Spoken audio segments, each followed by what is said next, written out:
Hey, what's up, Spoonies? I am back again. And today I wanted to talk about hysterectomies because I had my hysterectomy when I was 26, almost 27, and it really messed me up. My doctors had told me that, it was the surgery that was going to make me feel better, and that was it was not correct. So I wanted to kind of go into detail on why, even though our medical community can give us, recommend something that they think may be good for you, and it may actually not be good for you. And it's not because they mean ill intentions, it's just because they're not educated enough in that specific disease. So if you are in fact a spoonie, a chronic illness person, then you would know that sometimes you're more educated on your disease or things that's going on with you more so than your doctor. And that's because doctors are not trained in one specific disease. They go to medical school for 4 years, and they're trained on a broad spectrum of things. So especially in their residency, they make a rotation for a small time frame on each subject. And then if your doctor has been in practice for a while, they may have some experience in that field. Say if you're going to a rheumatologist, they may be familiar with your lupus or rheumatoid arthritis. Or if you go see a GI doctor, so a gastroenterologist, then they may be more, apt to know your IBD or Crohn's. However, if you're someone that's still seeking a diagnosis, or it's a disease that's still fairly new and your doctor's been in practice for a while, they may not be educated on that disease or what's best for it.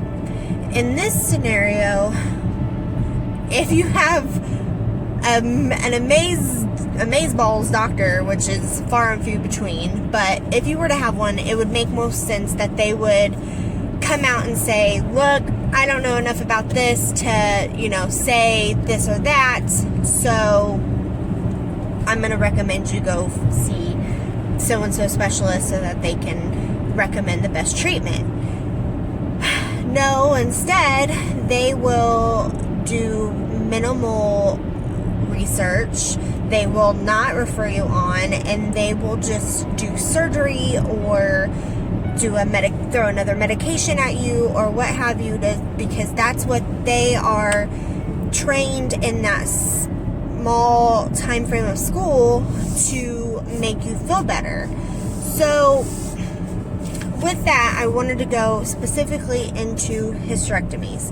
And the reason why hysterectomy is because, like I said, I had a hysterectomy at a young age. I'm only 28 now. I had that hysterectomy because my doctors had told me that the hysterectomy would make me feel better, that I would not have as much pain if I did the hysterectomy. And I had pain in my pelvis because I have a disease in my pelvic region, and if you have watched other videos of mine, you know that I have other diseases that cause pain in other areas of my body, but this specific disease was causing massive pain in my pelvis.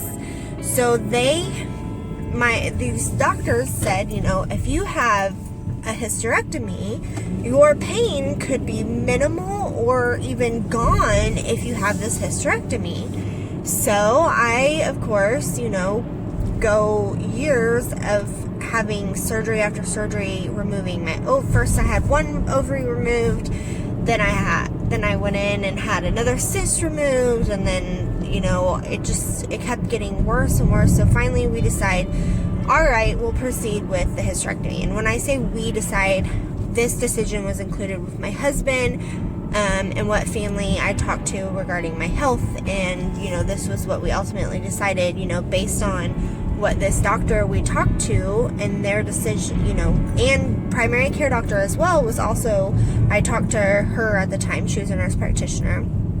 I talked to her as well about what I was going through, and and you know, what the GYN had told me, and she also had agreed that maybe the hysterectomy was the best choice.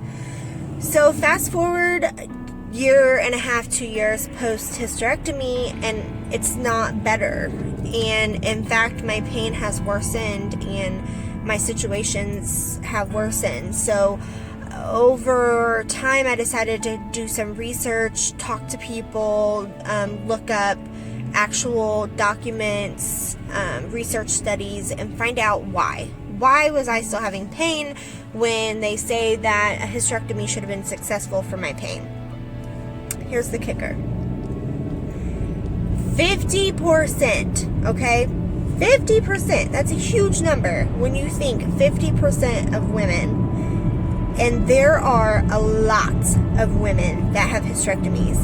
And then it was, I think, I'm recalling from my head, so do not, crucify me if I get this incorrect, but I believe it was 80% of hysterectomies are elective, meaning the doctor has had the discussion with the patient, the patient has brought it to their attention that they want to remove their womanly organs. Granted, the women that are choosing to electively remove their organs, their female parts, are because they are under belief that by removing these organs, it will remove their pain and they will have a better sex life, or, less pain because of it, etc. Back up now to where I said 50% of women that have the hysterectomies actually have successful post-hysterectomy, successful where they're not in pain anymore.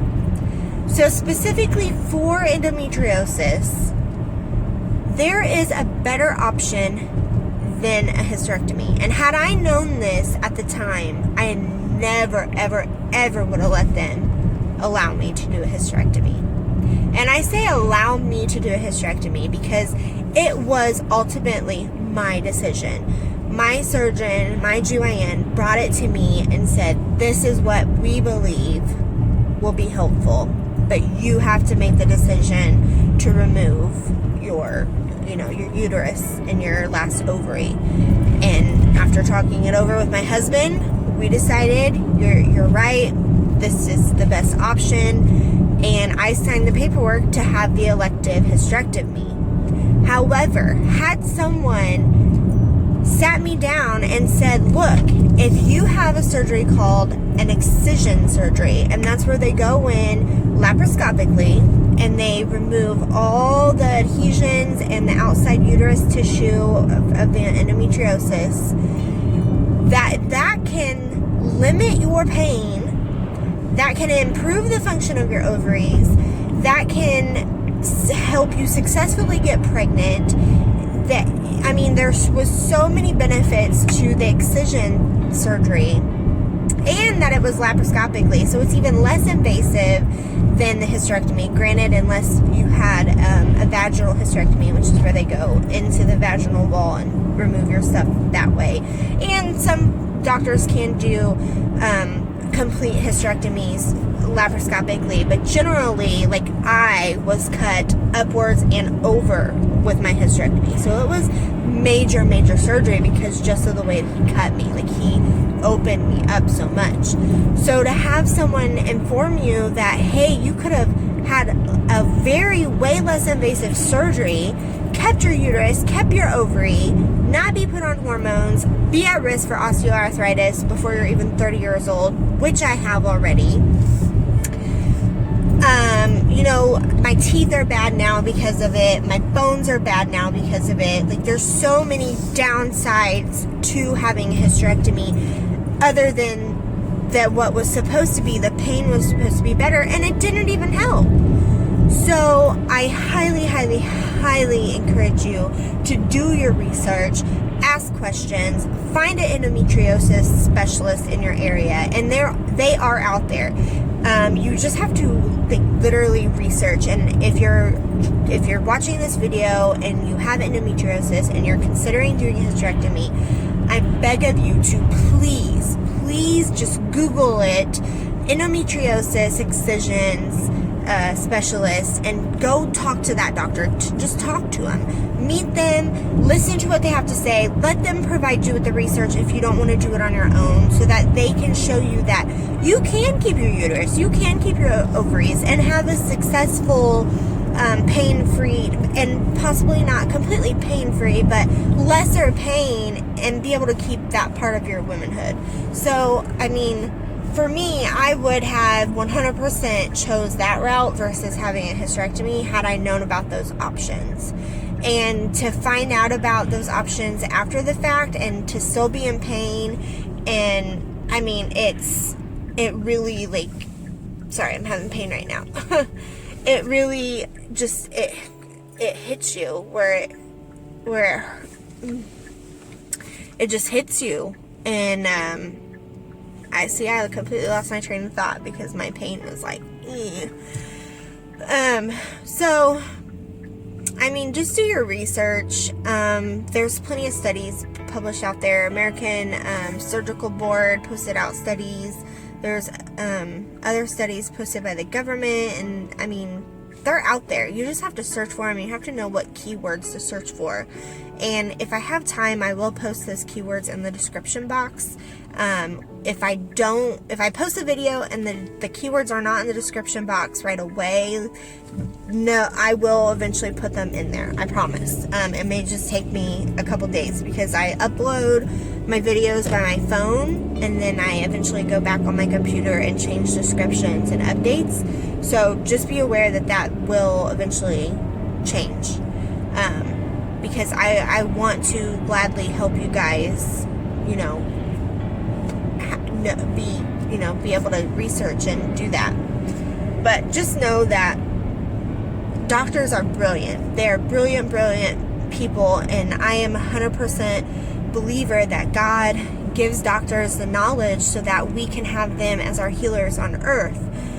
But they are not God, and they do not know everything, and they are limited in their knowledge and their expertise. So I beg of you to just do your research, and not just for endometriosis and hysterectomies. If you're going to have a surgery, or you're doing something major, or your health and you have a rare disease, do your research. And doctors, like, they discourage getting on Google and Googling stuff, and I encourage you to join a Facebook support group. Those have been amazingly helpful to me. Not just in my disease, but my son's disease too. I know more about my son's disease than my son's doctors do.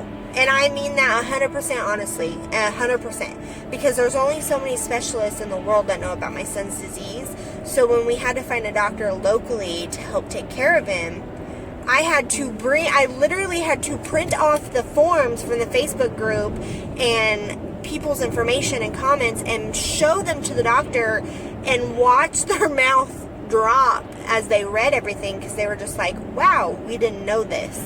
And it was like, yeah, that's what I'm telling you. So don't always think that just because if it's not published out there or it's not immediately to your access that it's not going to help you, because it will. You just have to know how to use it and be polite when you bring it to them. Don't go up into your doctor's office being like, you don't know nothing and da-da-da, because they're not going to appreciate that. I'm going to tell you that right now. I've worked for plenty of doctors, and I know that you got to come to them with respect. Let them know that they're very brilliant people. Let them know that that they know what they're doing in their respected fields. But as far as your disease goes, you feel like you needed to do your own research just to be more knowledgeable, and that you found this whatever and you stumbled across it and you want to know their opinion, and you're going to bring it to another doctor for their opinion or whatever. I mean, I'm a huge advocate. Just be your own advocate when it comes to your health, because you only have you. And you only have your health one time. You only have one life. So take care of it. So with that, I'm going to sign off because I've been talking for 14 minutes now, and I'm trying to get home so I can get my dogs to the vet. So I will talk at y'all later, and I'll see you spoonies next time.